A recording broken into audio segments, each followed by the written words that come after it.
వేణుస్వామి జ్యోతిష్యం పనిచేయదు అని జనాలలోకి ఇంజెక్ట్ చేసి వేణుస్వామి దగ్గరికి క్లయింటేల్ పోకుండా చేయాలి అని సింపుల్ లాజిక్ ఉంది దాంట్లోనే. వేణుస్వామి జ్యోతిష్యం పని చేయదు అని నువ్వు ఇంజెక్ట్ చేయాలనుకుంటున్నావు అంటేనే వేణుస్వామి జ్యోతిష్యం పనిచేస్తుందని అర్థం. లేకపోతే ఇప్పుడు ఇంతమంది జ్యోతిష్కులు ఉన్నారు, ఒక్క జ్యోతిష్కుడు కూడా ఇంత పబ్లిసిటీ వచ్చిన జ్యోతిష్కులు లేరు. ఉదాహరణ, ఈ మధ్యకాలంలో ఒక జ్యోతిష్కుడు నా మీద ఒక తమ్మునేలు పెట్టిండు, వేణుస్వామి ఎప్పుడు చచ్చిపోతాడంటే. చూసింటావు నువ్వు, తమ్మునేలు పెట్టిండు ఏమని అంటే వేణుస్వామి ఎప్పుడు చచ్చిపోతాడంటే అని తమ్మునేలు. అతను పెట్టిన 200-300 వీడియోలు చూస్తే అన్ని వీడియోలు 100, 200, 60, 70 వ్యూస్. నాది ఒక్కటి మాత్రం 2,50,000 పోయింది. నా తమ్మునేలు పెట్టింది. That is my brand. Venuswamy అనే బ్రాండ్ పెడితే అది. Pawan Kalyan and TDP party రెండు మాత్రమే అలయన్స్ ఉన్నాయి ఏపీ విషయానికి వస్తే. ఇప్పుడు బీజేపీ కూడా అక్కడ జత కట్టింది. ఏమైనా మార్పులు ఉంటాయా మీరు చెప్పిన గత ప్రిడిక్షన్స్? అంటే ఆ మూడు పార్టీలు కలుపుకొని చాలా స్ట్రాంగ్గా జగన్ గారి పైకి ఇప్పుడు దూసుకొస్తూ ఉన్నాయి. అండ్ మళ్ళీ జగన్ గారు విన్ అవుతారని మీరు చెప్పారు అఫ్ కోర్స్, కానీ రియాలిటీ కొంత టఫ్గా ఉంది అని సర్వేలు చెప్తూ ఉన్నాయి. గ్రౌండ్ రియాలిటీ వీళ్ళ కూటమికే అవకాశం. నేను చూడగదా, అప్పుడు నేను రివ్యూయర్ అయితా, లేకపోతే నేను ఒక పొలిటికల్ అనలిస్ట్ అయితా, నేను జ్యోతిష్కుని ఎందుకు అవుతా? నేను నమ్మిన సిద్ధాంతం ప్రకారం నేను పోతా. నాకు రిజల్ట్ నెగిటివ్ రాని పాజిటివ్ రాని నాకు అనవసరం. నేను చెప్పాలనుకున్నది చెప్తా. దానికి కూడా నేను ఫేస్ చేయడానికి సిద్ధంగా ఉంటా. నేను దానికి కూడా సిద్ధంగానే ఉంటా. బట్ నేను రివ్యూలను చూసి, నేను సర్వేలను చూసి నేను మాట్లాడలేదు. నేను ఒక జాతకాన్ని నమ్ముకున్న, జాతకాన్ని బేస్ చేసుకొని చెప్తున్నా అంతే. అది రిజల్ట్ అనేది నేను చెప్పిన జాతకమే బేస్ తప్ప ఈ వచ్చే సర్వేలు కానీ గ్రౌండ్ రియాలిటీ నాకు అనవసరం. జాతకాలే బేస్. సో మర్చిపోరని చెప్పొచ్చు కదా బాబు గారు, అలాగే బాలయ్య గారు, లోకేష్ గారు. ఆంధ్రప్రదేశ్లో రోజా గారిది టఫ్ ఉంటుంది, ఓకే, అంబటి రాంబాబు గారిది టఫ్ ఉంటుంది, మినిస్టర్ అమర్నాథ్ది టఫ్ ఉంటుంది. సో మూడు వైసీపీ వాళ్ళకు ఎగనెస్ట్గా చెప్పిన ఎంత ఆనందం. అలాగే కుప్పంలో చంద్రబాబు గారు చాలుగా ఈ మూడే, మళ్ళీ దీన్ని మిక్సప్ చేయదు. ఆ మూడు ఆనందంగా కూడా ఎంజాయ్ చేస్తాను. అంటే వైసీపీ వాళ్ళ గురించి చెప్పారు కదా, వైసీపీ అంటున్న వైనాట్ కుప్పం గురించి ఒకసారి అదే చెప్తున్నా. ఈ మూడైతే కన్ఫర్మ్, ఈ మూడు టగ్ ఆఫర్ ఉంటాయి. ఆ ముగ్గురులో ఎవరైనా గెలిస్తే నేను టగ్ ఆఫర్ ఉంటాయి. ఇప్పుడు టైట్ అని చెప్తున్నా కానీ ఓడిపోతారని చెప్తలేను కదమ్మా. ఓకే, నేను టైట్ అని చెప్తున్నా, నేను ఓడిపోతారు అని చెప్పట్లేదు. ఇక్కడ అండర్లైన్ చేసుకోవాలి, టైట్ అని చెప్తున్నా. ఎట్లయితే అందరు అదే చెప్తున్నారో నేను కూడా అదే చెప్తున్నా. ఇప్పుడు ఆంధ్రప్రదేశ్లో ఒక 79 సీట్లు వన్ సైడ్ ఉంటాయి. 79 అంటే ఇంచుమించు 80 సీట్లు అనుకో. 80 సీట్లు వన్ సైడ్ ఉంటాయి. 80 పోతే ఇంకా ఇంచుమించు 95 సీట్లలో ఒక 35 సీట్స్ టఫ్ ఉంటాయి, మిగిలిన ఇంకో పార్టీకి ఉంటాయి. Okay, right. One more question. నెల్లూరుకి సంబంధించి చాలా మంది రెడ్డి కమ్యూనిటీ లీడర్స్ టీడీపీలోకి వచ్చారు కదా, బట్ ఇప్పుడు అక్కడ విజయసాయి రెడ్డి గారు బరిలో నిల్చున్నారు ఎంపీ క్యాండిడేట్గా. ఎలా అనిపిస్తుంది? నిన్న జగన్మోహన్ రెడ్డి గారు చాలా ప్రత్యేకంగా అక్కడ ఒక డే అంతా కేటాయించారు. డే లాంగ్ అక్కడే ఉండి ఆ లీడర్స్తో ఎమర్జ్ అయ్యి మీటింగ్స్ కూడా కండక్ట్ చేశారు. ఆ జిల్లా ప్రభావం విజయసాయి రెడ్డి గారి ఒక 10% ఎడ్జ్ ఉంటుంది విజయసాయి రెడ్డి గారికి. ఓకే, వేమిరెడ్డి ప్రభాకర్ రెడ్డి గారి మీద కంపేర్ చేస్తే ఆయన అనుకుంటా కదా. అవును, వేమిరెడ్డి గారు ఆయన రీసెంట్గా వైసీపీ నుంచి జాతకాన్ని బట్టి మాట్లాడుతున్నాం, అందుకనే పేరు మాట్లాడినా. ఆయన జాతకం తెలుసు కాబట్టి, 2 జాతకాలు తెలుసు కాబట్టి ఒక 10% ఎడ్జ్ ఉంటుంది విజయసాయి రెడ్డి గారికి ఎడ్జ్ ఉంటుంది. బట్ ఇండైరెక్ట్లీ ఆర్ డైరెక్ట్లీ ఆ పార్టీలో పర్సన్స్ గెలుస్తారని కూడా కొంత చెప్తే వాళ్ళు సంతోషపడతారేమో. అలాంటి ప్రయత్నం ఏమైనా వాళ్ళ కోసం చేయాలేమో. అవసరం లేదు. అంటే నేను అనేది ఏంటంటే ఈ సందర్భం అసలు ఇది మనం జనరల్ ప్రిడిక్షన్ కదా, మనం ఎలక్షన్ అయినాక తీసుకుందాం. ఖచ్చితంగా సంచలనాత్మకమైన ఇంటర్వ్యూ ఇస్తాను నీకు.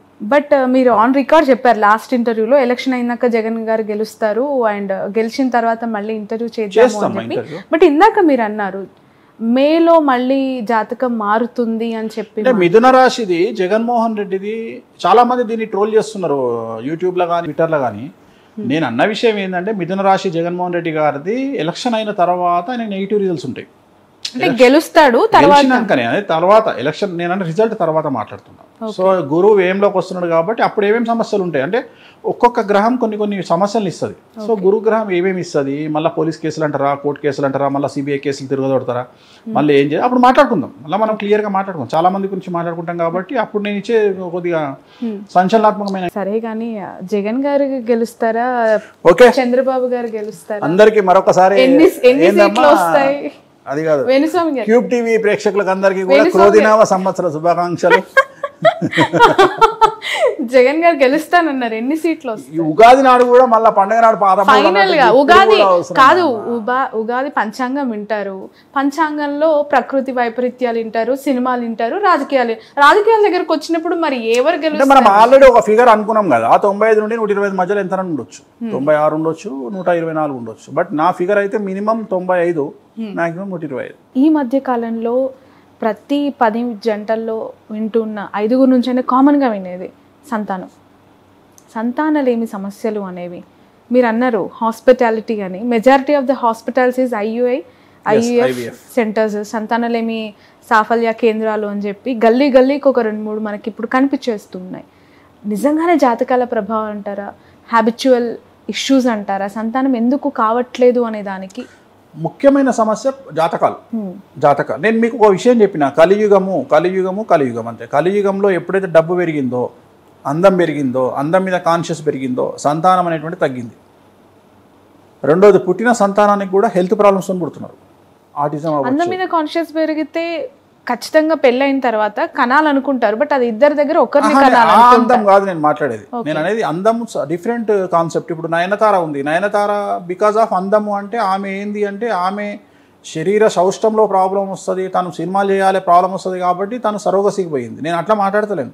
నేను అనేది ఏంటి అంటే ఇప్పుడు ఆమె ఉంది, ఆమెకు సంతాన యోగం లేదు. వాస్తవంగా మనకు తెలిసినంత వరకు సమాజం ఏమనుకుంటుంది అంటే నయనతారను చూసి, నయనతార తను సినిమా తన ఫిజిక్ డ్యామేజ్ అవుతుంది అనే ఉద్దేశంతో మాత్రమే పెళ్ళి ఆమె సంతానానికి పోలేదు అని సమాజం అనుకుంటుంది. కానీ వేణుస్వామికి ఏం తెలుసు అంటే ఆమె జాతకములో సంతానం అయ్యే యోగమే లేదు కాబట్టి ఈమె సంతానానికి పోయింది సరోగసికి అనేది వేణుస్వామికి తెలుసు. లాజిక్ అర్థమైందా?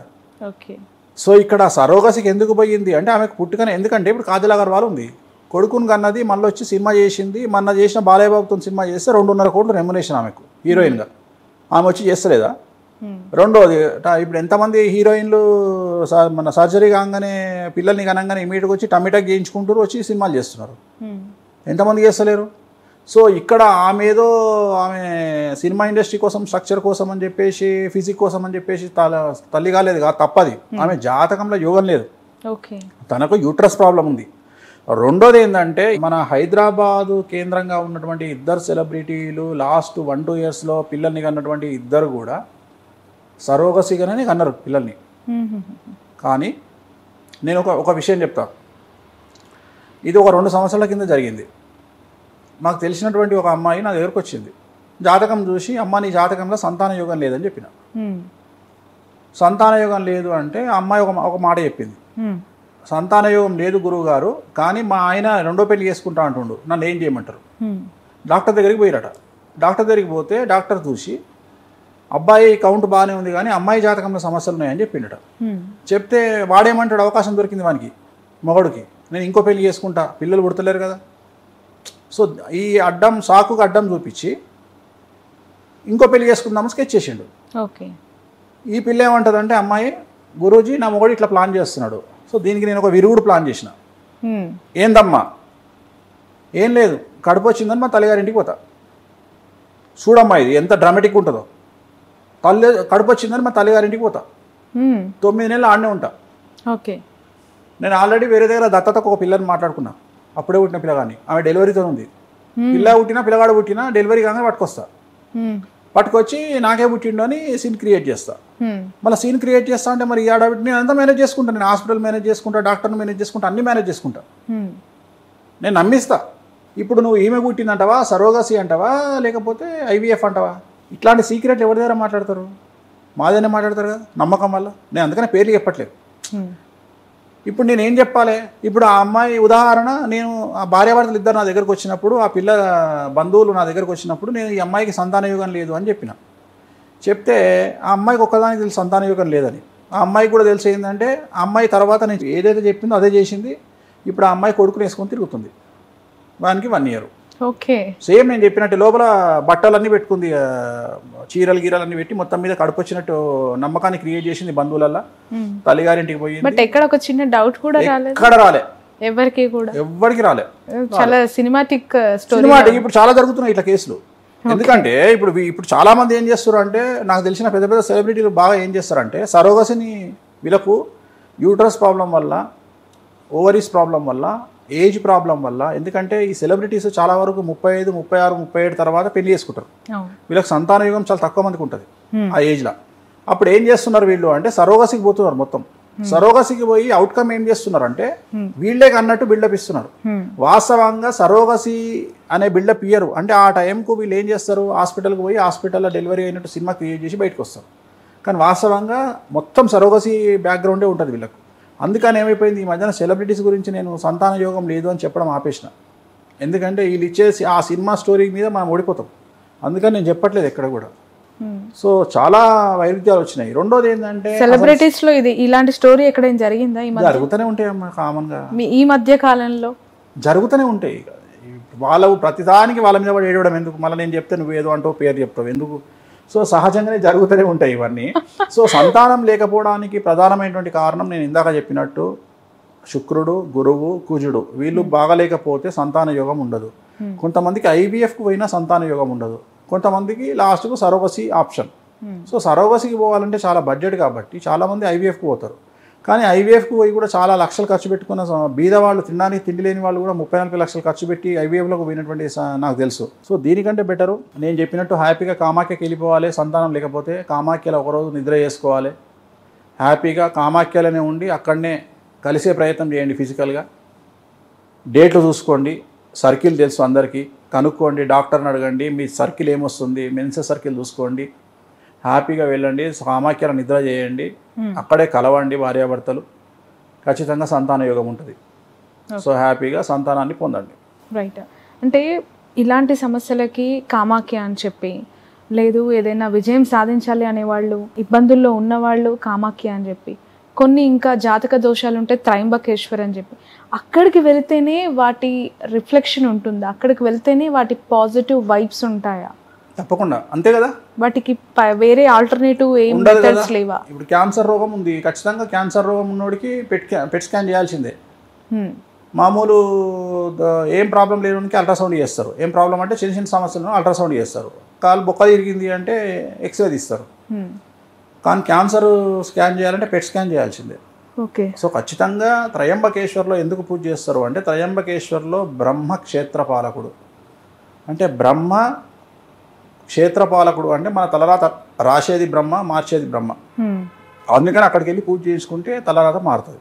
ఓకే. కామాఖ్యలో 10 పీఠాలలో ఖచ్చితంగా మనకు 10 కావాల్సిందే. దాని డబ్బు ఉంటుంది, రాజయోగం ఉంటుంది, వశీకరణం ఉంటుంది, అందం ఉంటుంది, సినిమా ఇండస్ట్రీకి సంబంధించి భోగం ఉంటుంది, లాలస ఉంటుంది, సంతానం ఉంటుంది.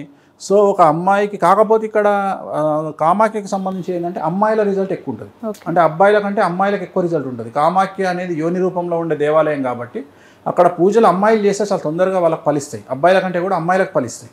సో లేడీస్ ఎంపవర్మెంట్ అనేది కామాఖ్య దేవాలయంలో జరిగేటువంటిది. ఉదాహరణ, ఆడవాళ్ళు సినిమా ఇండస్ట్రీలోకి రావాలన్నా, ఆడవాళ్ళు పొలిటికల్ ఇండస్ట్రీలోకి రావాలన్నా, ఆడవాళ్ళు ఎంటర్ప్రెన్యూర్స్ కావాలన్నా, వ్యాపారం సామ్రాజ్యం స్థాపించాలన్నా వాళ్ళందరూ కూడా కామాఖ్యకి వెళ్తే తొందరగా బయటకు వస్తారు. తొందరగా బయట ఇమ్మీడియట్గా, అది కూడా వాళ్ళ గోల్స్. మళ్ళీ గవర్నమెంట్ ఉద్యోగస్తులు అయి ఉండొద్దు, అట్లనే చిన్న చిన్న ఉద్యోగస్తులు అయి ఉండొద్దు, ఇండిపెండెంట్ అయి ఉండాలి, ఖచ్చితంగా ఎంటర్ప్రెన్యూర్స్ అయి ఉండాలి, ఖచ్చితంగా వాళ్ళు వ్యాపారస్తులు అయి ఉండాలి, లేదా పొలిటీషియన్ అయి ఉండాలి, సినిమా ఇండస్ట్రీ మీద ఉండాలి.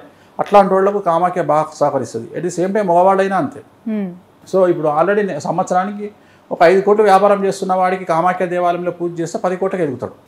అట్లనే ఆల్రెడీ హీరోయిన్గా చేస్తున్న అమ్మాయి కామాఖ్య దేవాలయంలో పూజ చేస్తే పెద్ద హీరోయిన్గా ఎస్టాబ్లిష్ అవుతుంది. చాలా పెద్ద ఎత్తున నీ ప్లానింగ్ ఉంటేనే వర్కౌట్ అవుతుంది. నేను చిన్న ఎత్తున ప్లానింగ్ చేసి నేను టీచర్ జాబ్ చూసుకుంటా. అదేంటి, భక్తులు ఎవరైనా కానీ దేవుడు కనుగరించాలి అన్నట్టు సమస్య ఏదైనా వెళ్ళినప్పుడు వాళ్ళకి అలాంటి పాజిటివ్ రిజల్టే ఉండాలి కదా. ఒకరికి ఒకలాగా ఇంకొకరికి ఇంకోలాగా ఎందుకు ఉంటుందంటారు? అంటే 5 ప్రశ్న భక్తులు ఎవరు వెళ్ళినా సమస్యతో దేవుడు అంటే అమ్మవారి రిజల్ట్ అనేది ఒకేలాగా ఉండాలి అంటారు. మంచి ప్రశ్న, మంచి ప్రశ్న. ఉదాహరణ, సూపర్ స్టార్ ఉన్నాడు, ఒక పెద్ద సూపర్ స్టార్ ఉన్నాడు తెలుగు ఇండస్ట్రీలో, పెద్ద సూపర్ స్టార్. ఆయనకి హెల్త్ ప్రాబ్లం వచ్చింది, ఏఐజీ హాస్పిటల్కి పోయిండు. ఏఐజీ హాస్పిటల్లో 5 స్టార్ సూట్స్ అని కొత్తగా పెట్టారు. ఒక రోజుకు 4.5 లక్షలు. వాళ్ళ దగ్గర పనిచేసే డ్రైవర్ పోయిండు అదే రోగంతో ఏఐజీ హాస్పిటల్లో. రోజుకు 4,500,000 రూమ్, 2 సున్నాలు తీసేసారు. మరి ఒకే రోగంతో ఒక హీరో దగ్గర పనిచేసే వాచ్మెన్ పోతే ఇద్దరికి సేమ్ కావాలి కదా ట్రీట్మెంట్ ఖర్చు. ఒక ఆయనకు రోజుకు 4.5 లక్షల రూమ్ ఎట్లయితుంది, ఒకరికి 4.5 రూమ్ ఎట్లయితుంది? దాన్నే యోగం అంటారు. ఓకే. నా దగ్గరికే వచ్చిండు ఒక టీచర్, వచ్చిండు జాతకానికి, ఈ సంవత్సరం నువ్వు 50 కోట్లు సంపాదిస్తావు పో అంటే నమ్ముతాడా? నమ్మడు కదా. టీచర్కి ఏం సమస్యలు వస్తాయి? ప్రమోషన్లు కూడా ఉండయి. టీచర్కి ఏం సమస్యలు వస్తాయి? టీచర్కి వచ్చే సమస్యలు ఈ నెక్స్ట్ మంత్ ఏలినాశని స్టార్ట్ అవుతుంది, డిఈఓ వస్తాడు, నువ్వు ఇంట్లో ఉంటావు, సస్పెండ్ చేస్తాడు, మేము ఇష్యూ అవుతుంది. గివే సమస్యలు టీచర్కి వచ్చేది. ఓకే. ఇంతకంటే టీచర్లకు సమస్యలే ఉండవు. టీచర్లకు ఉండే సమస్యలు ఒక డిఈఓతో తప్ప ఇబ్బందితో ఉండవు, లేదంటే ఊర్లో సర్పంచ్తో ఉంటాయి. ఉసుక్కున్న టీచర్ కనుక వేరే పార్టీ ఇవ్వడం తెలిస్తే ఆ ఊర్లో సర్పంచ్ రోజు వచ్చి టార్చర్ పెట్టిపోతాడు, టార్గెట్ చేసిపోతాడు ఈ టీచర్ను. ఇంతకు మించి ఏముంటాయి? అదే ఒక సినిమా హీరో ఉన్నాడు, ఆల్రెడీ నేను సినిమా 10 కోట్ల సినిమా చేస్తున్న పంతులు గారు, నేను 100 కోట్ల సినిమా చేయాలి, రైట్ పో కామాఖ్య పోయి చేసుకోపో. ఒక బిజినెస్ మ్యాన్ ఉన్నాడు, ఉదాహరణ మిర్చిల బజ్జోని కూడా నేను చెప్పగలుగుతాను. మిర్చిల బండి పంతులు నేను రోజుకు 10,000 ఇస్తున్నా, నేను ఇంకా ఓకే హోటల్ పెట్టుకో, రోజుకు ₹1,00,000 సంపాదిస్తావు. నేను అనేది అది వ్యాపారానికి ఇండివిజువల్ జాబ్. నేను అదే జాబ్ ఈజ్ బిగ్గెస్ట్ స్కామ్ అని చెప్తున్నా. జాబు చేయడము అనేటువంటిది ఒక పెద్ద స్కాము. చదువు ఉన్నోడు జాబ్ చేస్తాడు, చదువు లేనోడు ఉద్యోగాలు ఇస్తాడు. ఉద్యోగాలు ఇచ్చేవాడు ఎప్పుడు చదువుకోడు, అది గుర్తుంచుకో.